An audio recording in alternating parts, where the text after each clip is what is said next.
ଜୟ ଜଗନ୍ନାଥ ସାଙ୍ଗମାନେ। ଆଶା କରୁଛି ଭଗବାନଙ୍କର ଅପାର କରୁଣାରୁ ଆପଣମାନେ ଭଲରେ ଥିବେ ଏବଂ ସୁଖମୟ ଜୀବନ ଅତିବାହିତ କରୁଥିବେ। ଆଜି ଆମେ ଦଶମ ଶ୍ରେଣୀର ଗଦ୍ୟ ବିଭାଗର ସଭ୍ୟତା ଓ ବିଜ୍ଞାନ ବିଷୟବସ୍ତୁକୁ ଆଲୋଚନା କରିବା। ତାହେଲେ ପିଲାମାନେ ଆମେ ଲେଖକ ପରିଚୟ ବିଷୟରେ ଫାଷ୍ଟ ଜାଣିଯିବା। ଲେଖକ ପରିଚୟରେ ଆମର ଲେଖକ ହେଉଛନ୍ତି କିଏ ନା ଏଇ ଯେଉଁ ମହାନ ପୁରୁଷ ଜନନାୟକ ସେ ହେଉଛନ୍ତି ପ୍ରାବନ୍ଧିକ ବଂଶୀଧର ସାମନ୍ତରାୟ ଏବଂ ତାଙ୍କର ଆବିର୍ଭାବ ହୋଇଥିଲା 1912 ମସିହା, ତିରୋଧାନ ହୋଇଥିଲା 1996 ମସିହା। ଅର୍ଥାତ୍ ତାଙ୍କର ଏହି ସମୟ ପିରିୟଡ଼ରେ ସେ ଅନେକ ଗୁଡ଼ିଏ କାଳଜୟୀ ରଚନା ମଧ୍ୟ କରିଯାଇଛନ୍ତି। ତାଙ୍କର ଜନ୍ମ ଜାନୁଆରୀ ମାସ 1 ତାରିଖ 1912 ମସିହାରେ ହୋଇଥିଲା। ତାଙ୍କର ଜନ୍ମସ୍ଥାନ ହେଲା କେନ୍ଦ୍ରାପଡ଼ା ଜିଲ୍ଲାର ପଟ୍ଟାମୁଣ୍ଡାଇ ନିକଟବର୍ତ୍ତୀ ବଡ଼ପଦା ଗ୍ରାମରେ। ତ ବଂଶୀଧର ସାମନ୍ତରାୟଙ୍କର ଜନ୍ମସ୍ଥାନ ହେଲା କେନ୍ଦ୍ରାପଡ଼ା ଜିଲ୍ଲା।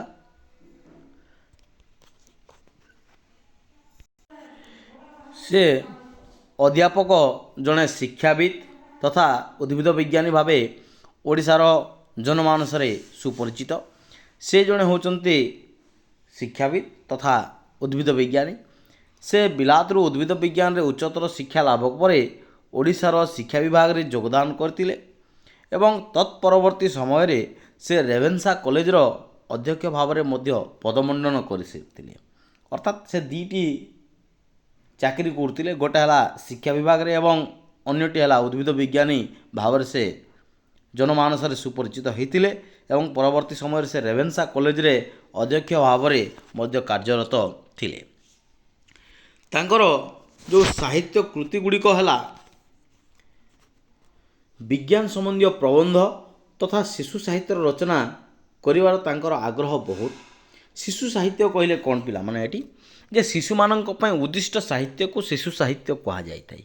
ଅର୍ଥାତ୍ ଶିଶୁମାନଙ୍କର ମନୋରଞ୍ଜନ ସକାଶେ ବା କୌତୂହଳ ପ୍ରଦାନ କରିବା ପାଇଁ ଯେଉଁ ସାହିତ୍ୟ ରଚନା କରାଯାଇଥାଏ ତାକୁ ଶିଶୁ ସାହିତ୍ୟ ବୋଲି ମଧ୍ୟ ଅଭିହିତ କରାଯାଇଥାଏ। ତେଣୁ ଲେଖକଙ୍କ ବିଶେଷ କୃତି ହେଲା ଦରିଆପାରିର ସୁନା, ଶିଶୁର ବୀଣା।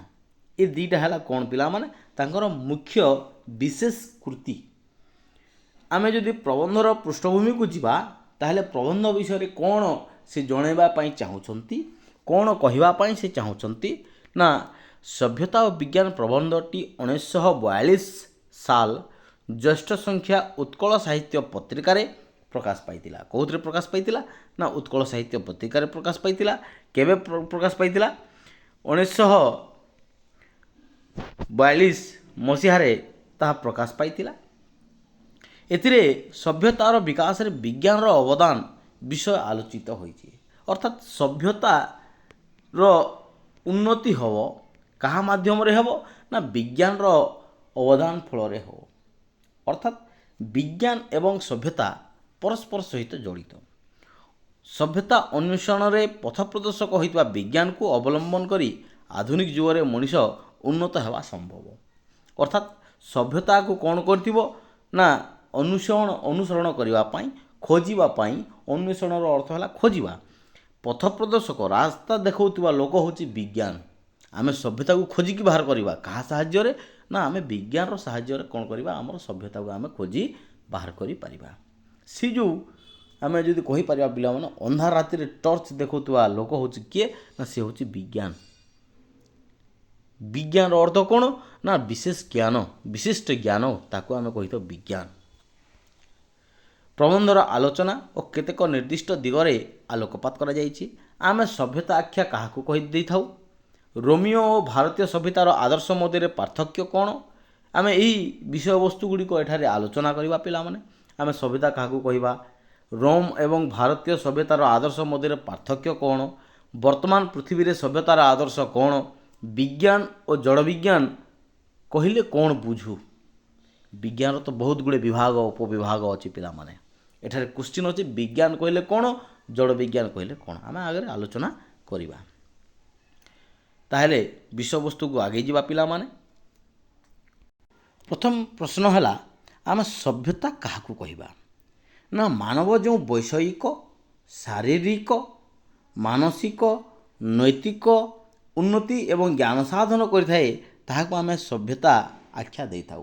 ଅର୍ଥାତ୍ ଯଦି ବୈଷୟିକ ଉନ୍ନତି ହୋଇପାରିଲା, ଶାରୀରିକ ଉନ୍ନତି ହୋଇପାରିଲା, ମାନସିକ ଉନ୍ନତି ହୋଇପାରିଲା, ନୈତିକ ଉନ୍ନତି ହୋଇପାରିଲା, ଜ୍ଞାନ ସାଧନ ଯଦି କରିପାରିଲା, ତାହେଲେ ଆମେ ତାକୁ କ'ଣ କହିବା ପିଲାମାନେ?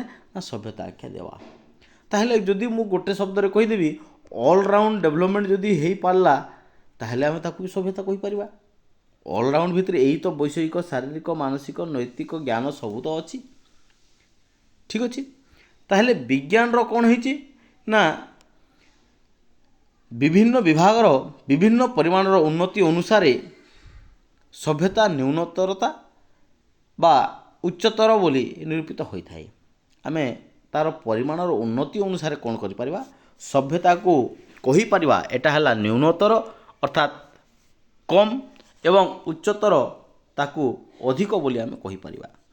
ପ୍ରାଚୀନ ଆଦିମ ମାନବ କିମ୍ବା ଅଧୁନାତନ ନିଗ୍ରୋ ବା ପାର୍ବତୀୟ ବନ୍ୟ ଜାତିମାନଙ୍କ ସହିତ ଆମ୍ଭମାନଙ୍କୁ ତୁଳନା କଲେ ଆମେମାନେ ଦେଖିପାରିବା ଯେ ସଭ୍ୟତାର ଅର୍ଥ କ'ଣ ଓ ତା'ର ମୂଲ୍ୟ କେତେ।